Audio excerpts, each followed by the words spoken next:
Hello all, Knives Tale here, bringing you a nice summary of this Null Knives Voodoo. I did a review on this, it will be linked down below.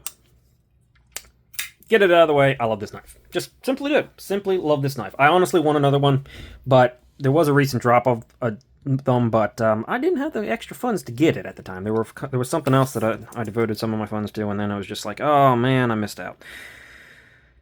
That was a mouthful, but we've got about 3.5 inches of cutting edge. Not quite 3 5/8, sort of between 3.5 and 3 5/8 to the front of this scale.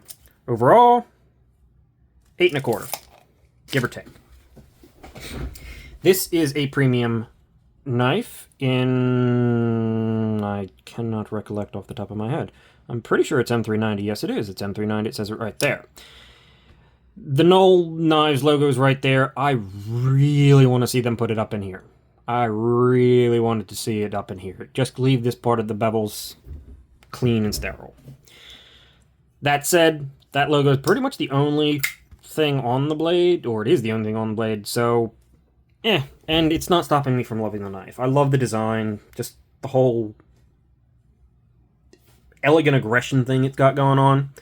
It's got a beautiful, beautiful thin hollow grind, beautiful access and control of this tip, especially with this little clip that they've got going in there. A little bit of a harpoonish point for a little bit of stop on your cuts. You have, it's not technically a front flipper, and I cannot front flip it, so that's a good thing. But you do have thumb studs. I think these are zirconium, if I recall correctly. And the reverse flicking aperture. The triangle studs, they work so well. And I reverse flick off the fuller, so.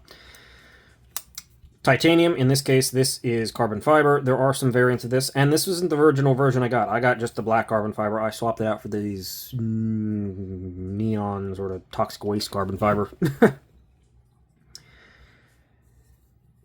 You got a good pocket clip. It's a little bit tight, but it works really well. You got a bolster lock with, I mean, as crazy as it looks, right? You got a hook here. You got multiple spots here. The ergos are wonderful. You wrap around on this back part for this little thicker bit. Get in here, wonderful. Get up here behind the edge, wonderful. For my hands, this is wonderful. Whether I'm all the way up in there for a push, these ergos work. They look interesting. It looks dramatic and interesting design, but it works. Lock bar cutout and access is fantastic. You're not quite perfectly from the side, but you're pretty darn close to it. You have the choil to drop down so you don't, nail your hand. The action is wonderful. Perfectly centered. There's no play. Love the texturing on the pivot. It's on both sides. And of course, I have actually had this knife apart because you have to take it apart to change your scales because it has an internal screw on the pocket clip. Right in there. Clip is great. The only thing I mentioned this in the review. The only thing I don't love is the backspacer. This kind of like weird elongated heart shape. It doesn't fit the rest of the design for me. Kind of don't like that. Detents money. This is an extremely well executed knife and a really cool design. Null Knives has done some really, really good designs, and they're definitely one to watch. Maybe I'll link the Null Knife Instagram, and you can reach their site over that if you haven't seen or heard of them before. They're definitely interesting. Also, stop pin. While it is back here behind the edge, it's far away from the edge. It's hitting the underside of the tang up here. So you can cut in all your choil. And it seems like the actual plunge grind seems to stop here. So you actually do have quite a bit of life. Now, as you sharpen this away, you're probably going to want to stop using this forward choil. Because as this gets lower, the more chances of you riding on up into it do get higher.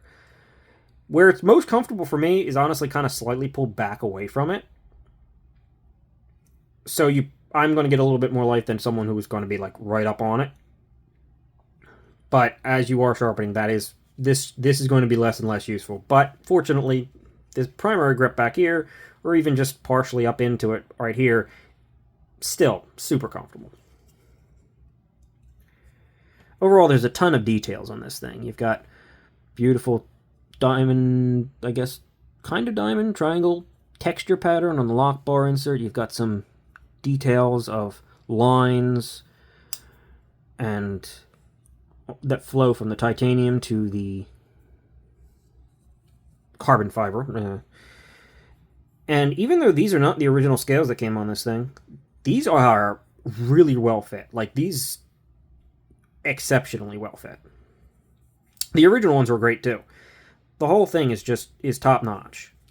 You've got a hand satin on this one with some sort of blasted kind of finish inside the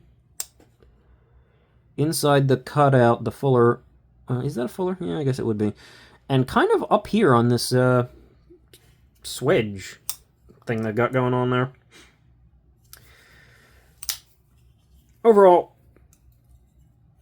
this is a really fun knife, and it's also a really functional knife, and it's a really cool knife that's been well designed, and well, I mean, the fact that I want a second one says it all, right? It's like it's worth getting, it's worth looking into, it's worth checking out if you can. The pocket clip's great, the ergo's great.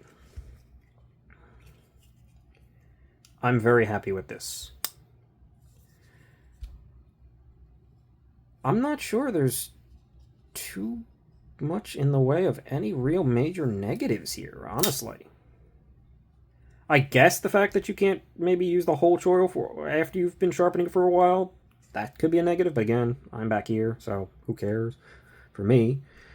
The jimping, while it's not the best kind of jimping, and it's a little bit slick, it does provide actual traction too, so yeah, there's not much bad here. I guess it's not reversible clip. So lefties, you're right carrying this thing. Maybe it's tall. That's kind of a thing, right? Let's compare. It's not as tall as a PM2, so it's probably not going to bother most people. Yeah, I don't know. I guess the biggest downside is availability. Hopefully they'll come out with more of them, because it's good. It's a good one. I'm constantly looking forward to Null Knives' next design. I have this, I have the Ghoul. I had a Raiden, I had a special Raiden, in fact. The Knife Nuts Podcast Special Edition Raiden with Zerblast and Timascus accents and backspacer and everything, and orange peel texture. That thing had such an amazing detent on it. It was the crispest detent I think I've had of any knife. But I didn't carry it. So, the ergos of that one knife just didn't excite me quite as much as this one. This one's just so much more interesting. So I let it go on to someone else. Sold that knife a while back. And I hope it's getting the love it deserves, because it was a great knife. It just didn't wow me like quite on the level of this one. My Ghoul, however, is still over in my case. I like that one. Also, there's the Raiden like sheep's foot version, or this kind of style version of the Raiden too. The other for original was a drop point. That looks even better, honestly. So yeah, there's something I think most people could find in this collection if you're willing to spend money for a premium knife. And for all you're getting here, as well as this is done, I think it's worth its price. So, yeah, the Voodoo is pretty great. Oop. There is no double clutch. That was just me. Is there? There is a little bit of a. I just noticed that it's on bearings, but there is a little bit of a detent ramp, but it's super short and it's super easy to get over. Like, that's over the detent ramp. It's a super short detent ramp, and it's easy to get on top of. and there's no double clutch. So even that's well done. Yeah. I like the Raiden. Or, not the Raiden, the Voodoo. I'm losing my mind now. This is like the third video I've done in a row, and I've mentioned multiple knives that I haven't even featured, so I'm starting to think I should just shut up and go away now. Which I'm going to do. Because I'm calling it done with the summary for the Null Knives Voodoo. While I can still talk. See ya. Thanks for watching.